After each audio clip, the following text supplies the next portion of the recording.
Joe? Joe? I'm lonely. Television drama, 1958.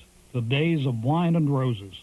Storytelling that shocks us with the stark reality of men and women in despair. Oh, a little drink for me, please. I can't take a drink, baby.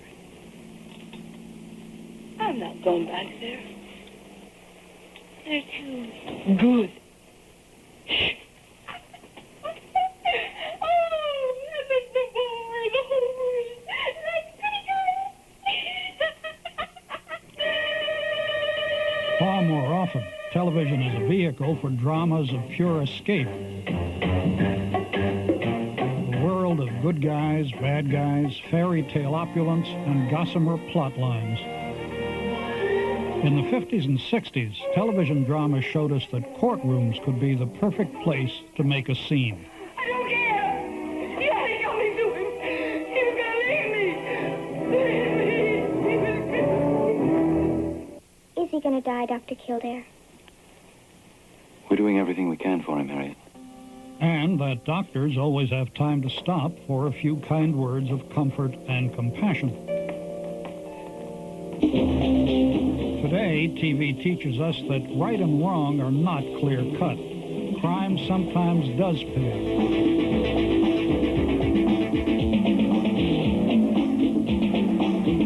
Law does not mean order. What am I supposed to do? You want to tell me that? I got cases of the yin-yang. Most of these people are pure scum anyway. I'm under extreme pressure. I got the Supreme Court situation staring me in the face. Why the hell do you think I came to you in the first place? Any illness or social wrong is grist for the mill of the TV movie of the week.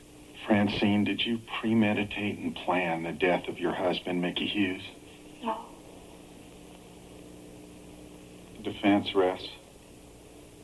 Television drama entertains. Sometimes it moves and even enlightens us.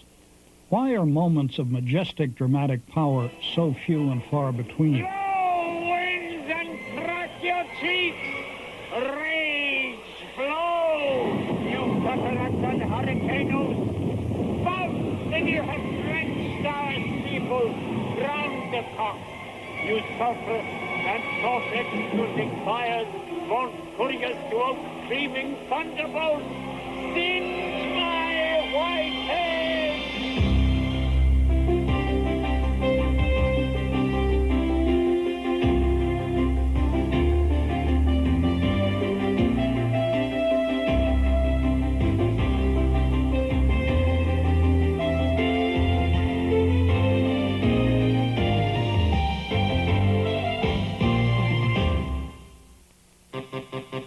Television is funded by a major grant from MCI, offering a vast network of fiber optic and advanced digital technology for today's telecommunication needs.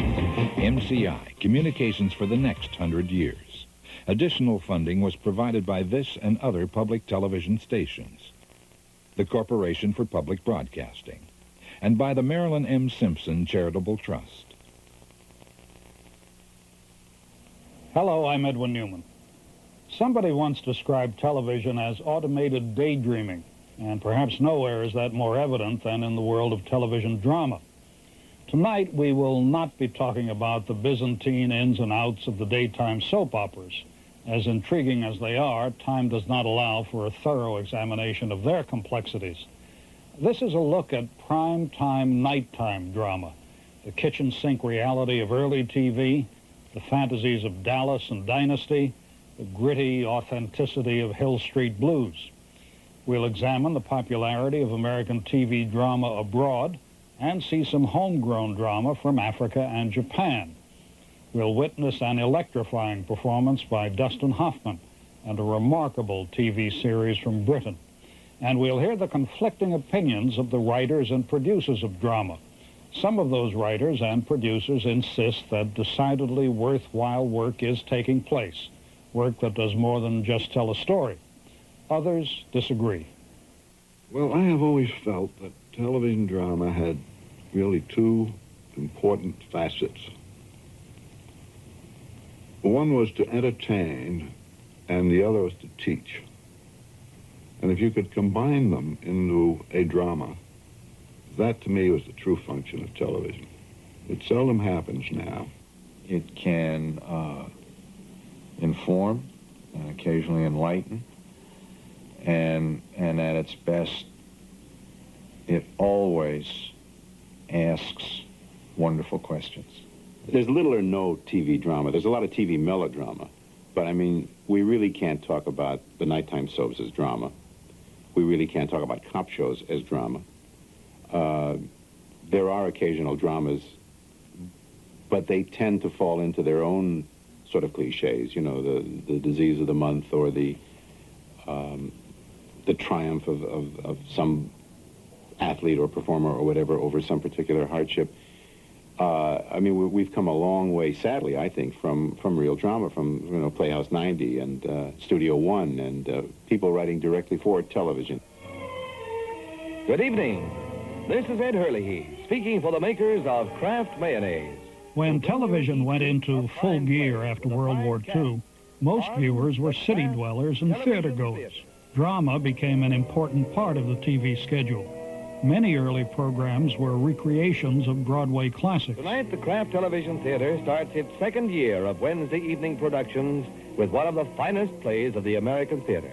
Annie, have you read the play? My dear brother, I read it and died in the second act. Joe, why are you wearing those silly boxing gloves? I've been sparring with Miss Julie. She says it improves her timing. Joe, can we put a food up for lunch? Are those No, they're for Mother. Do you have the same room? You're a fresh kid.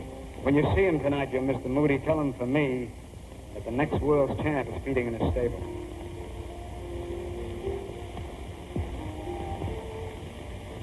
Did you really read all those Britannia books? From A to Z. And you're only 21? And a half.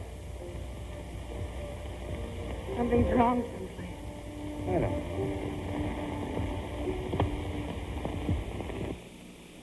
And, George, it's a fact. After you got elected captain of the baseball team, you got awful conceited and stuck up. All the girls say so. It hurts me to hear them say it, but... Well, I've got to agree with them a little, because it's true. Oh, gosh, Emily, I never knew that such a thing was happening to me. I guess it's hard for a fella not to have some faults creep into his character. Well, I always expect a man to be perfect, and I think he should be. Oh, I don't think it's possible to be perfect, Emily. My father is. As far as I can see, your father is. There's no reason on earth why you shouldn't be perfect, too. Oh, see, I feel it's just the other way around, that men aren't naturally good, but girls are. Well, you might as well know right now, George, that I'm not perfect. It's not as easy for a girl to be perfect as a man because, well, we girls are more nervous. Original plays written expressly for TV were also produced, creating what is remembered as the golden age of television drama. The scripts were character studies drawn from real life. I'll tell you what it means, Mr. Ramsey. It means I'm not quite as naive as you think I am, or as blind.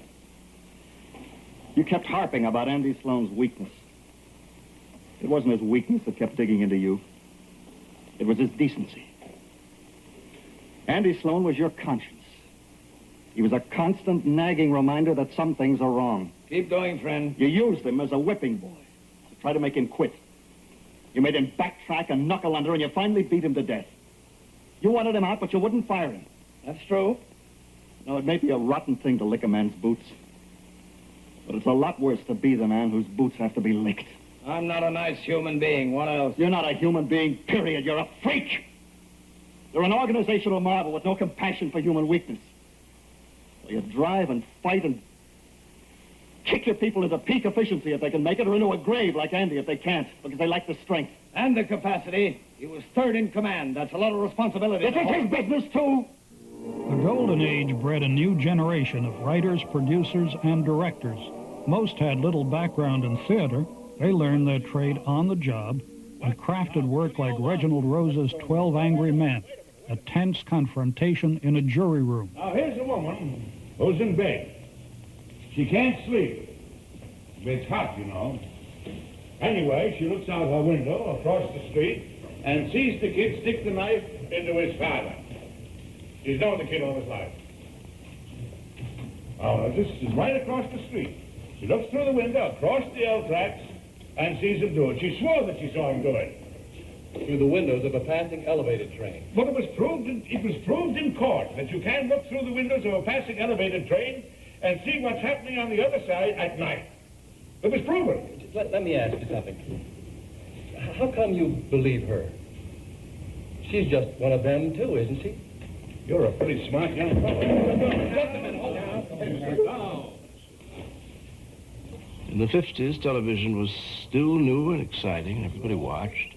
You would walk down the street the next day, and you'd hear people talking about it. I mean, nothing like that ever happened that came out of Broadway. Nothing like that really much happened coming out of movies. It was very exciting. You had a sense of an audience, and you had a sense that what you did was needed.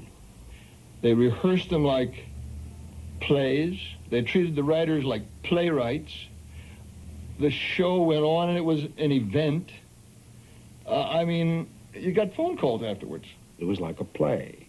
You couldn't stop, and you couldn't ask, well, would you give me that line again, please? It just didn't work. The grueling pace and low salaries made television a daunting training ground for young actors.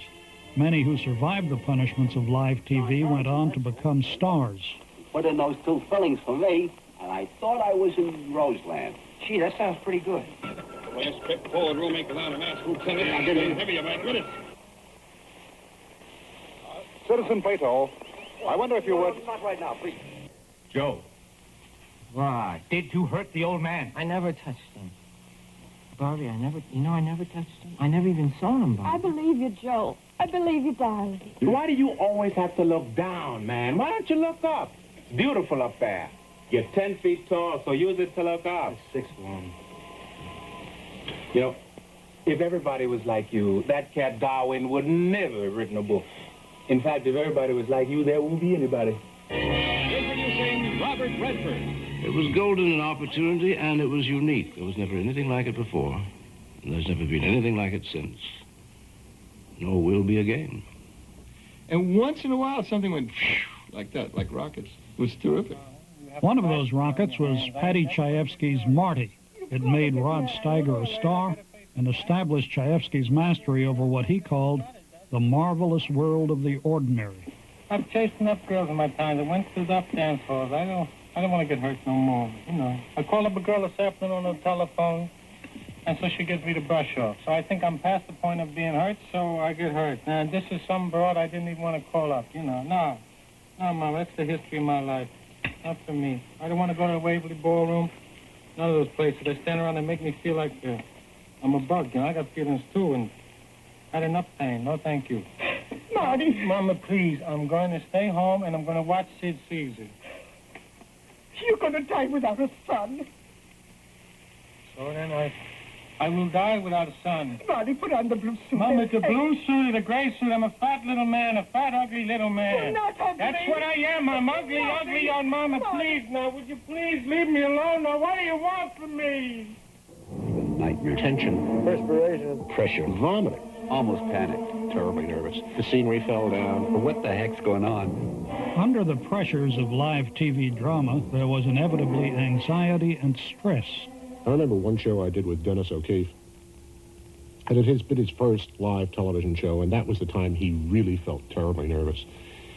And it was 1955, and he started walking behind the scenery.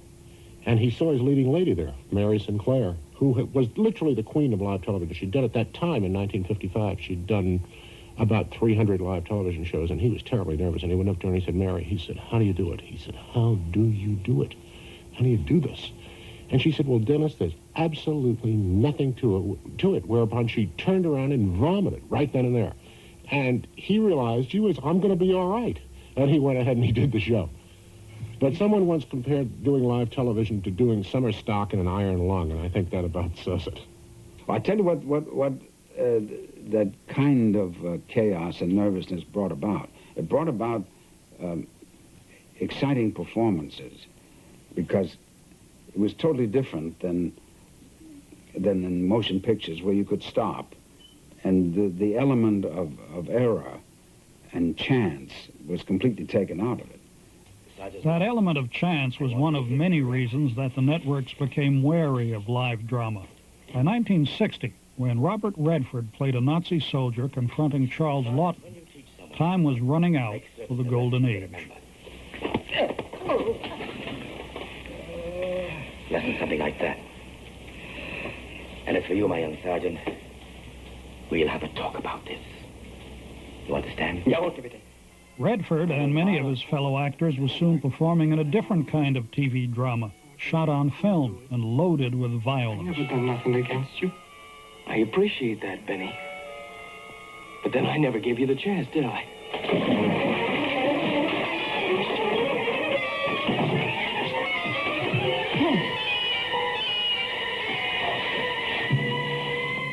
It was the death of live television. It was, in a way, the death of really good dramatic television, because everything went on film. And it went to film because film could be distributed. And there was more money in that form.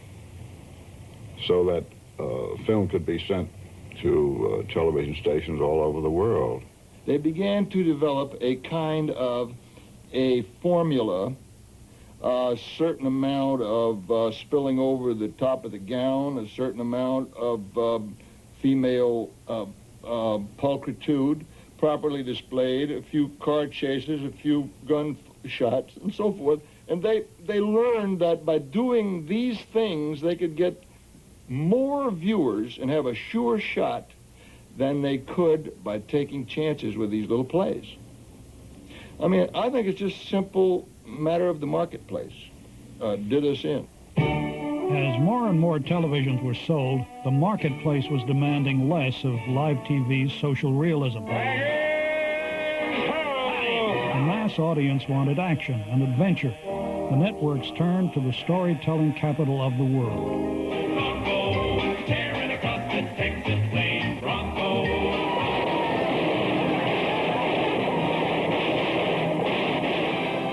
At first, Hollywood did not welcome the intruder. Television was kind of an interloper. It had sneaked in somewhere. It wasn't to be considered anything of importance. So if you went into television from being in the feature end, it was like getting scarlet fever. The Hollywood studios, like Warner Brothers, looked down on television as a cut-rate invader. They also saw it as a threat. People who stayed at home watching TV were not going to the movies. Jack Warner had not appreciated television. First off, it was cutting into the theatrical motion picture business tremendously. And as a matter of fact, he wouldn't even allow a television set to be part of a dressed set for a picture. Nobody watched television in Warner Pictures at that point. Nobody. So you can see he didn't care for it too much. But our business had been going down in the theaters, and it was a matter eventually, if you can't beat them, join them. As a matter of fact, television saved this city at one time. I remember Bob Kentner, when he was the president of ABC at the time. Warner Brothers was in so much trouble. He made a deal with them of giving them $10 million a year for 3 years to make Westerns. From the entertainment capital of the world, produced for television by Warner Brothers. I was placed in charge one Friday afternoon, much to my surprise. Because at that time, you only went to television as on the stopover to Devil's Island. Borrowing stories from Old West paperbacks and splicing in action scenes from old Warner Brothers movie westerns, Cheyenne pioneered a cheap and highly efficient formula, and it made a star out of one Norman Walker, renamed Clint. What do you figure we owe you? I figure 300's about right. I'd say you and your horses together ain't worth more than a plugged nickel. Well, Clint being massive and a quiet man to start with, he was not a flamboyant personality. So we had him play it fairly monosyllabic. Take it.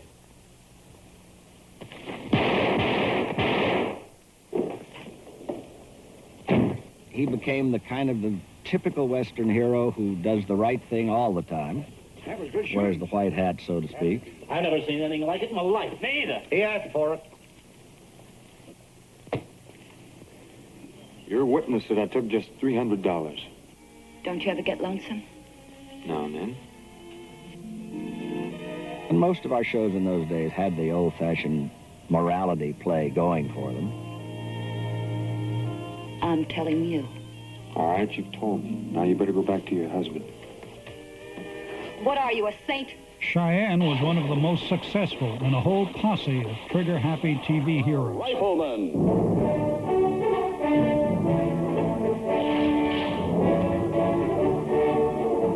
Starring Chuck Connors. TV's longest-running Western was a staple of the CBS schedule for 20 years.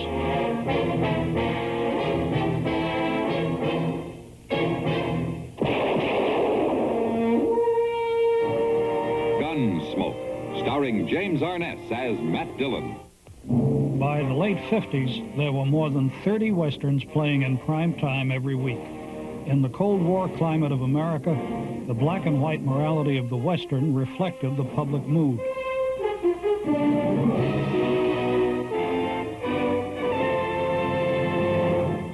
We can't afford to go against Reston. That's right. Reston's spread gives us all a living. How long you gonna live on your knees? We gonna take that from him? He's saying the truth. You're fools. Reston needs you as much as you need him. Maybe we just ain't big enough to take the chance he don't. A man doesn't know how big a shadow he throws until he stands up. Open up. The interest in Westerns began to wane in the 60s. Some of the Golden Age veterans began producing filmed episodic drama. Writer Reginald Rose and producer Herbert Brodkin created The Defenders, a series that tackled many of the same issues and concerns that live drama had. You proved they were guilty. Well, your assistant's 8-year-old kid could have done that. Now let's see why they were guilty. How's that going to hurt us? Do you think we'll all topple if we're a little unorthodox about this? You're being unfair. You bet I am. What are we all here for anyway? What are we trying to do? Is it just to settle one case at a time by the numbers, or to try to improve things, to find out things, to change what we've got? Rod Serling created a famous science fiction anthology series. You unlock this door with the key of imagination. Beyond it is another dimension. A dimension of sound. A dimension of sight. A dimension of mind. You're moving into a land of both shadow and substance, of things and ideas. You've just crossed over into the Twilight Zone.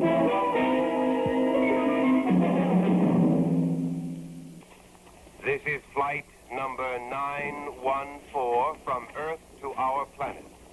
We will be taking off in 3 minutes. Mr. Chambers. Mr. Chambers, don't get on that ship. Rest of the book. To serve men, it's a cookbook.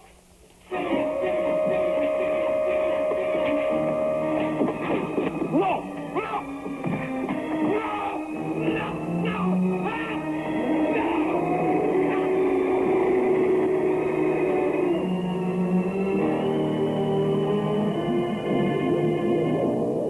For the most part, audiences favored a more down-to-earth kind of escape. There was another kind of TV drama that could satisfy their urge for a clearly defined world of good and evil. Cops and robbers.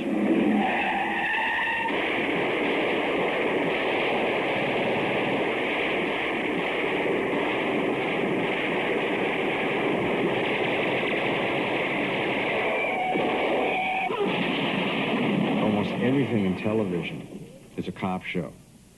It just is. You know, sometimes they disguise themselves as lawyer shows or, you know, whatever. But they're all cop shows or mystery shows. Dragnet was the first hit police show. My name's Friday. I'm a cop. It has been followed by a succession of cop shows. The locations may vary, and the cop may be a little eccentric. Good guys, bad guys, good and evil, you know. I think a lot of them are fundamentally the same over the years, even up to and including Miami Vice. The triumph of a Miami Vice is not so much in its content, but in its form. I mean, mean, it substantially repackaged the genre in very stark and interesting ways. How about if I just blow that coat right back out of you, amigo? Must be angry. Un poquito. Look, I'm a careful man. Your cousin would like you to do business with a careless man. I don't like your technique. Crime is a business. A lot of the people working on the show are street people, they're urban people, they have an urban sensibility, so they're not going to have some TV idea of what an organized crime boss is. It's not going to be some guy walking with an ascot, you know, I mean. So it was both the street sensibility towards content and also an approach to making movies. I think that's what made the first season, at any rate, different than the other stuff on the air. The network programming people always want something different, but they don't want it too different. And they want you to be able to describe it in terms of something that's already been on, but a little different. You know, it's very dicey. Barbara Corday is one of a handful of writers and producers who have injected a new reality into episodic drama. Cagney and Lacey is more about the relationship between its two leads than violent shootouts.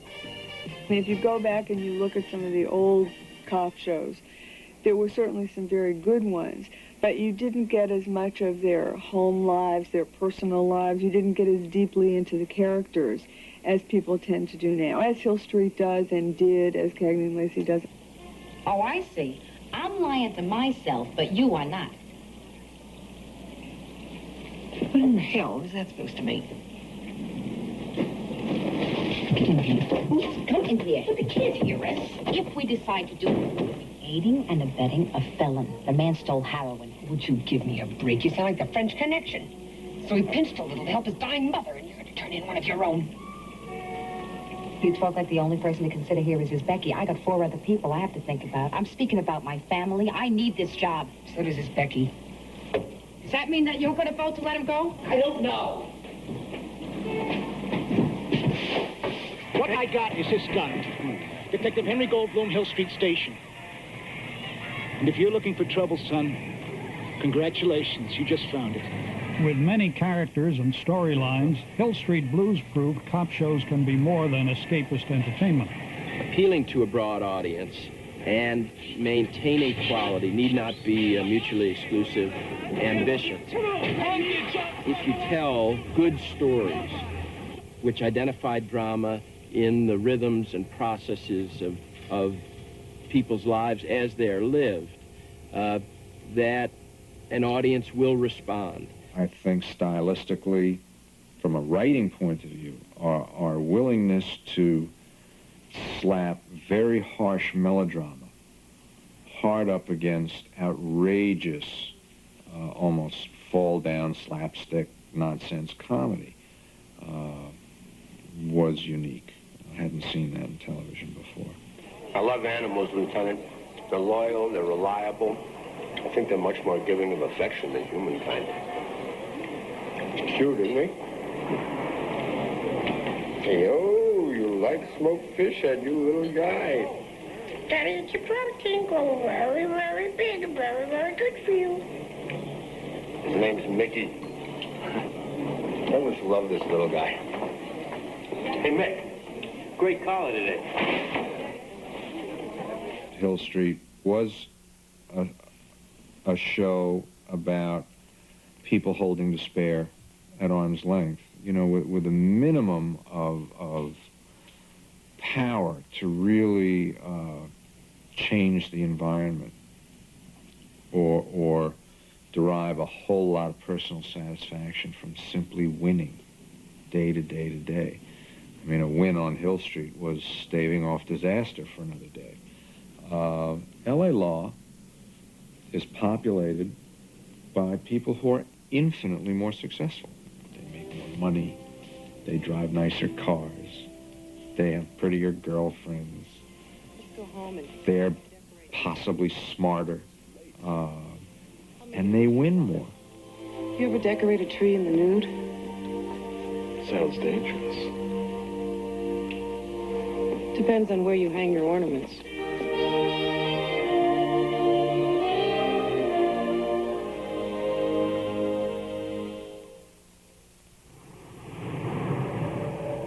The trail for more realistic TV drama was blazed by the many made-for-television movies, docudramas, and miniseries that spun stories around social issues or historic events.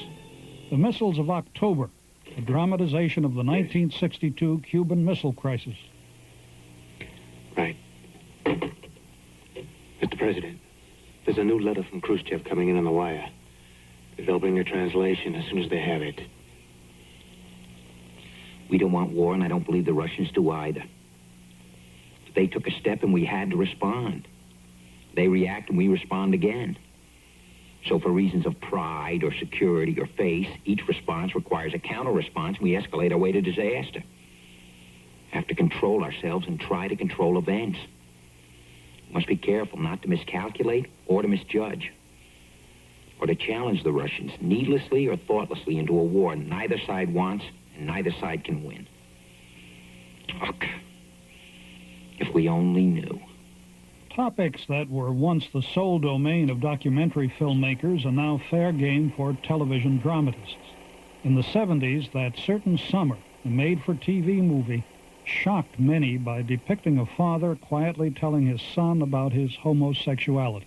Gary and I have a kind of a marriage. I don't want to talk about it. Nick, we love each other.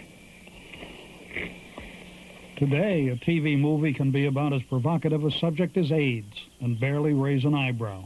Instead, it's praised for bringing the disease to even wider public attention. How could you?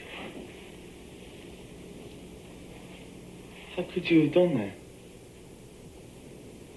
You know as well as I do what's going on out there. I'm sorry, Michael. You're sorry, and I have AIDS.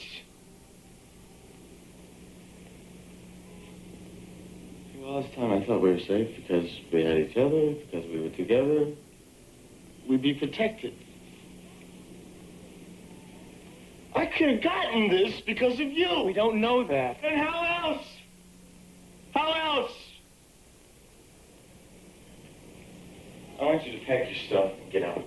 Get serious, Michael. I am serious! You think I'm joking? This is my place as much as yours. Not anymore! I don't want you here. Maybe that is the problem. Maybe you never did.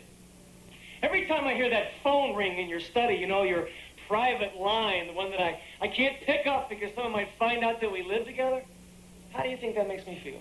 Every time you go out with your lawyer... That is business. It is more than business. We have lived together for 2 years.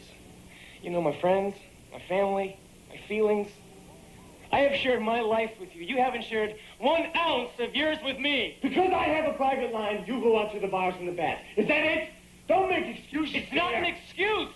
You can't even tell your own parents. They have got nothing to do with this. They have everything to do. Don't bring them into it. When are you going to tell them? When are they going to have the great honor of finding out who you are? After you're dead? The impact of American television drama is felt not only in this country, but around the world. Holocaust, the story of a Jewish family during the Nazi terror, gripped audiences in the United States. When the series aired on German television, something remarkable happened. Thousands and thousands of people have phoned to make personal confessions. It's true, I have seen it. And this had been really the first time in Germany that Germans told us, as if they say something very amazing, it's true, I have seen it.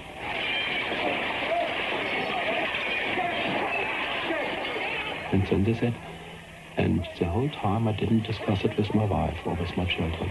The whole time they had been silent the whole time. And you know, the German society had been silent from 1945. It was usual to say Hitler, this was this guy who built the Autobahn and who slaughtered the Jews. And the second he shouldn't have done.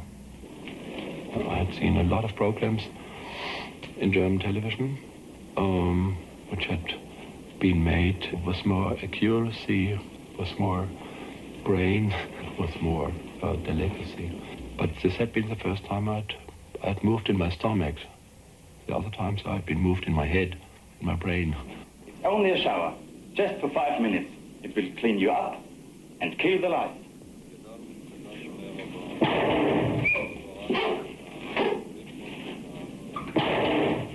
You don't look from the outside on other people going in the gas chamber. You go for yourself.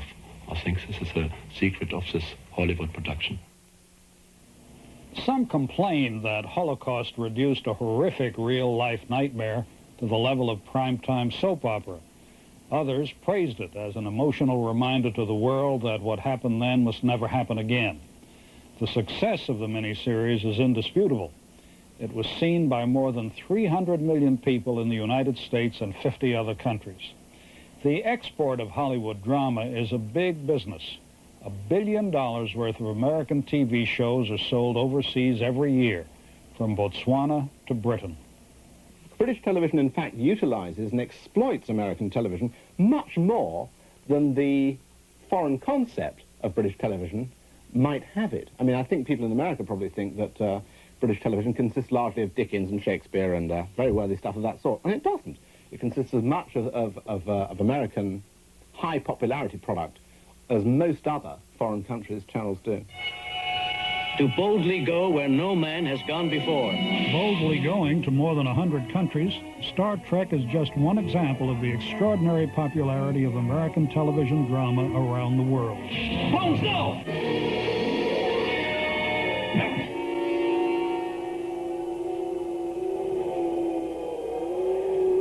Where is he? He has passed into what was. All that you knew is gone.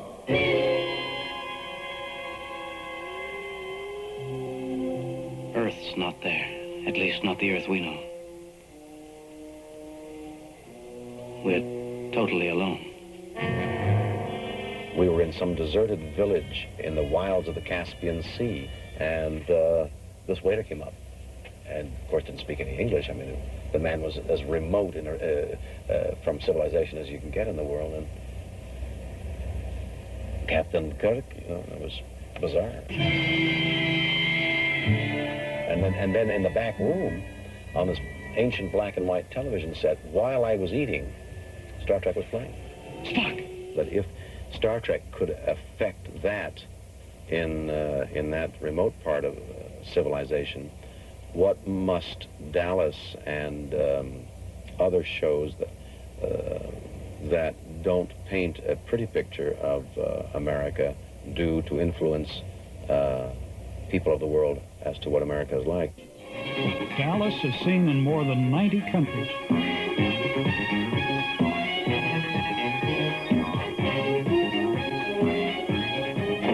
I tell you, it's very strange to see yourself perform in another language, because the person who is interpreting and doing your language for you has total control over the way it's being said, you know.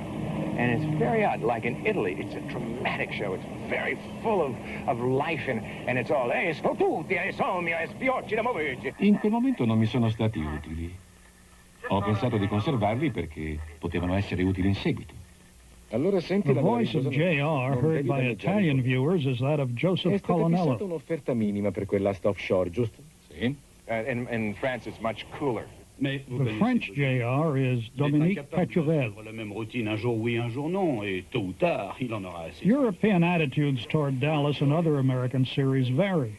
Across the Berlin Wall, East German Dallas fans receive the series via West German TV. The communist authorities are not pleased. A very perfect, conventional, businesslike, propagandistic, cleverly made series, which is, unfortunately, very much capable of affecting manipulation of the consciousness of the viewers to the advantage of the imperialists, in the broad sense, to the advantage of very rich people who, unfortunately, certainly also have their private problems. A really sentimentalized manipulation of the true laws by which societies compete solche Gesellschaften an. And because of that, it is immensely dangerous. Count on that. You know, I will get what I want. Tell me, J.R., which slut are you going to stay with tonight? What difference does it make? Whoever it is, it's got to be more interesting than the slut I'm looking at right now.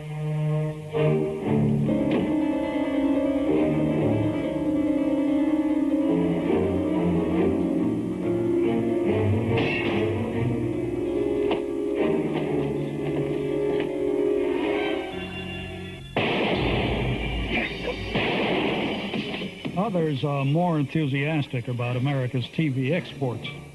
The terrific shows. I mean, Dallas at its best is a sensational show. And so was Dynasty in its heyday. Something is wrong. I want to know what it is. Wrong? Yes. Where is Amanda?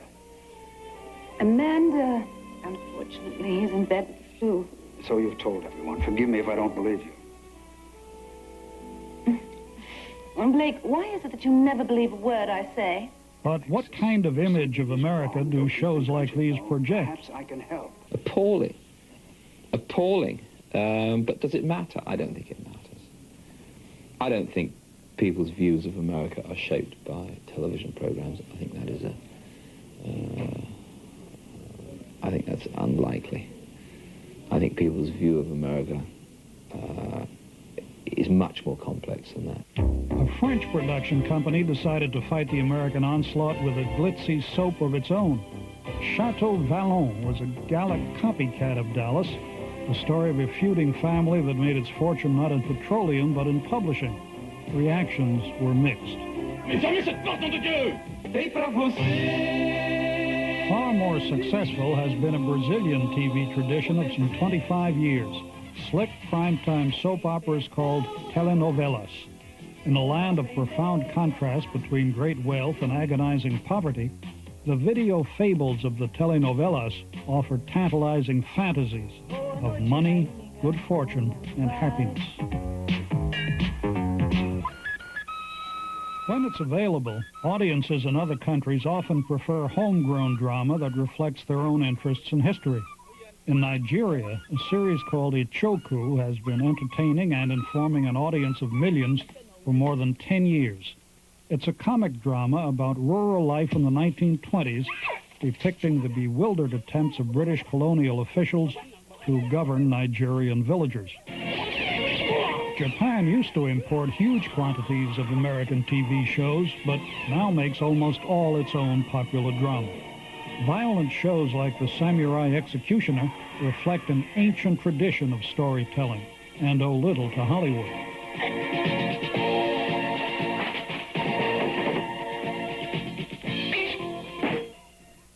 The main competition America faces selling its dramas abroad comes from Great Britain. Although they have more than their share of escapist good guy, bad guy shows, the British consistently are able to turn out drama series that maintain both high quality and audience popularity. As for being half-witted, well, what can I say? Except that I have survived to middle age with half my wits, while thousands have died with all of theirs intact. Evidently, quality of wits is more important than quantity. Senators, I shall do nothing unconstitutional. I shall appear at the next session of the Senate, where you may confirm me in my position on that as you wish. But if it pleases you not to, explain your reasons to them, not to me. I had lived a lonely childhood, and a boyhood straitened by war and overshadowed by bereavement. To the hard bachelordom of English adolescence, the premature dignity and authority of the school system, I had added a sad and grim strain of my own. Now, that summer term with Sebastian, it seemed as though I was being given a brief spell of what I had never known, a happy childhood. And though its toys were silk shirts and liqueurs and cigars, and its naughtiness high in the catalogue of grave sins, There was something of a nursery freshness about us that fell little short of the joy of innocence. Do you think of the history of us in India? The British, I mean. There must be ghosts. Hundreds of thousands, probably. And I hate it. What? India.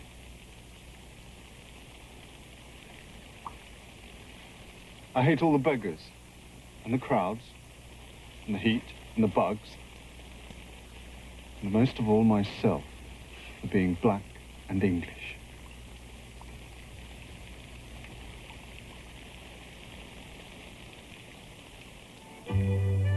The Singing Detective is the latest work of a man many consider to be Britain's finest television dramatist.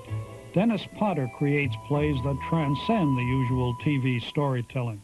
I mean, for me, plays should be about the anxieties, yearnings, perceptions, and hopes that I feel as a human being relating to my family and friends and other human beings, and the things that I shut out of my mind as well. Potter wrote the 1978 series Pennies from Heaven, a remarkable, searing look at sexual and emotional torment. The Singing Detective is even more adventurous, the story of a mystery writer crippled and deformed by devastating disease and tortured by hallucinations. Good morning to you. I can see you are Mr. Nervous, sir. Of course. And how are you feeling this morning? I've reached the end. Oh, of what? My tether. Oh, hush now. I'd like to get out of it. I can't stand, I cannot stand it. I can't get on top of it. I can't see clear of it. I can't find my way through it. And if I don't tell someone, if I don't admit it, I'll never beat it. I'll never...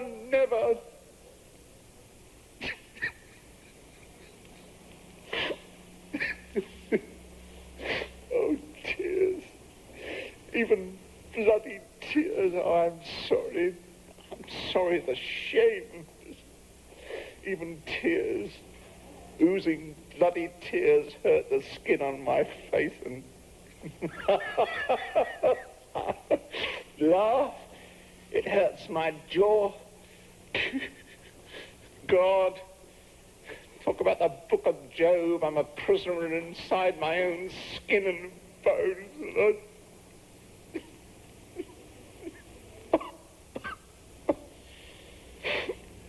Librium. Valium. Antidepressants. And barbiturate. Barbiturate. Antidepressants. Valium. And Librium. Ezekiel cried. Down bones, Ezekiel cried. Down bones, Ezekiel cried. Dry bones, now hear the word of the Lord. Ezekiel connected them. Dry bones, Ezekiel connected them. Dry bones, Ezekiel connected them. Dry bones, now hear the word of the Lord. Oh, when your toe bone connected to you, foot bone, your foot bone connected to you, heel bone, your heel bone connected to you, ankle bone, your ankle bone connected to you, leg bone, your leg bone connected to you, knee bone, your knee bone connected to you, thigh bone, your thigh bone connected to you, hip bone, your hip bone connected to you, back bone, your back bone connected to you, shoulder bone, your shoulder bone connected to you, neck bone, your neck bone connected to you, head bone, now hear the word of the Lord. Them bones gonna walk around. Them bones gonna.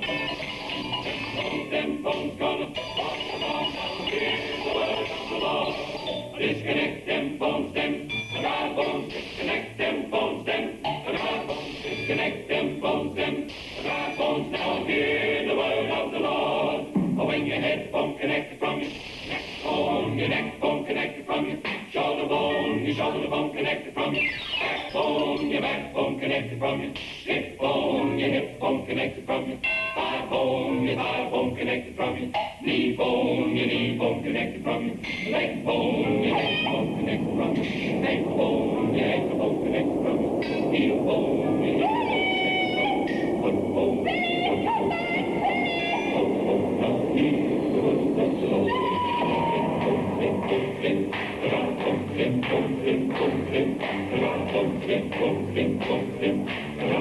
now hear the word of the Lord.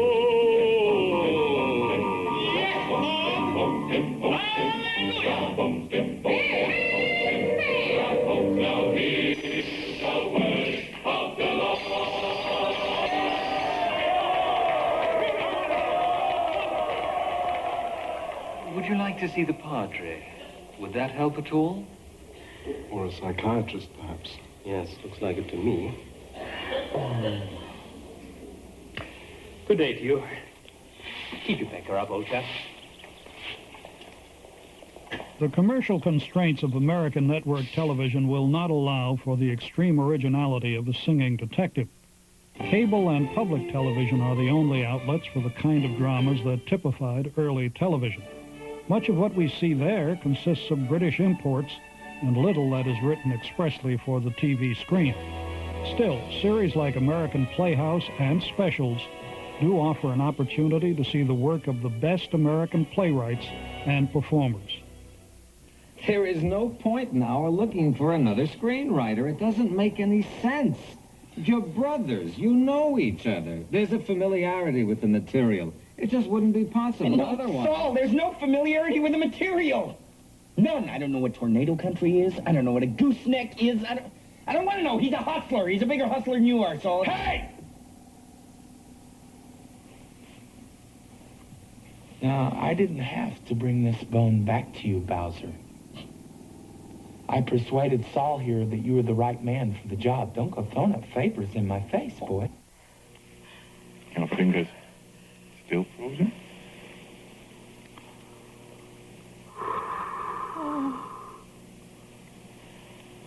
Oh, your breath is warm. Yours too. Your breath is warm. All human breath is warm. So pitifully. So pitifully warm and soft as children's fingers. Brandy worked quickly. You know what I feel like now? I feel like a water lily on a Chinese lagoon. I will sleep, perhaps. But I won't see you again. Today, it's rare when commercial TV bows to the native dramatic tradition of America. Death of a Salesman on CBS was an exception, thanks to the involvement of a major star, Dustin Hoffman, appearing with John Malkovich. The door of your life is wide open. Pop, I am a dime a dozen, and so are you. I am not a dime a dozen. I am Willie Loman, and you are Fifth Loman. I am not a leader of men, Willie, and neither are you. You were never anything but a hard-working drummer who landed in the ash can like all the rest of them. I am $1 an hour, Willie. I am not bringing home any prizes anymore, and you're gonna stop waiting for me to be... You vengeful, spiteful mutt. You, Pop! Pop! I'm nothing. I'm nothing, Pop. Can't you understand that? There's no spite in it anymore. I'm just what I am, that's all. What are you doing? Oh, what are you doing? Why is he crying? Dad, will you let me go, for God's sake? Will you take that phony dream and burn it before something happens?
Television is funded by a major grant from MCI, offering a global highway for voice and data services around the corner or around the world. MCI, communications for the next 100 years. Additional funding was provided by this and other public television stations, the Corporation for Public Broadcasting, and by the Marilyn M. Simpson Charitable Trust. A companion book to the television series has been written by Michael Winship and is available in bookstores and libraries.